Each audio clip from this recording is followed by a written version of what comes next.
赤家偉坐喺佢對面，手肘撐喺膝頭度，托住個下巴望住佢。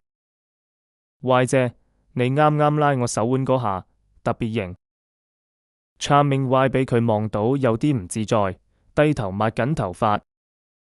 我只係唔想你感冒，阻住拍攝進度啫。係咩？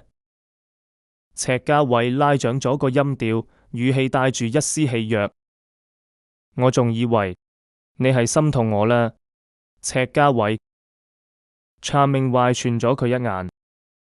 好好好，唔講唔講。赤家偉舉起雙手投降，但眼神就一直冇離開過佢。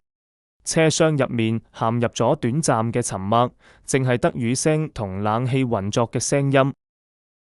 Y 姐，赤家偉突然開口，打破咗寂靜。你知唔知我點解鍾意雨天啊？ Charming Y 抬起頭望住佢。點解啊？因為雨天。赤家偉指咗指窗外模糊嘅世界。個世界會變得好安靜，安靜到只係聽到自己嘅心跳聲，而且佢頓咗一頓，目光落在 Charming Y 身上，眼神變得深邃而溫柔。而且只有落雨嗰陣，我先有名正言順嘅理由除件外套俾你住，將你捲喺我嘅保護範圍入面。Charming Y 個心猛咁跳咗一下。呢句說話太露骨啦，露骨到令佢無法忽視。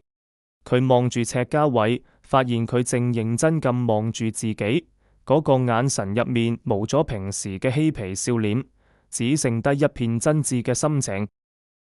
家偉，佢細聲叫咗佢個名，聲音有啲震。嗯？赤家偉應咗一聲，身體微微向前傾，似乎想聽得更清楚啲。Charming Y 張咗張口，想講啲咩，卻發現喉嚨有啲乾。佢想講多謝，又覺得太生疏；想講我唔凍，又覺得太做作。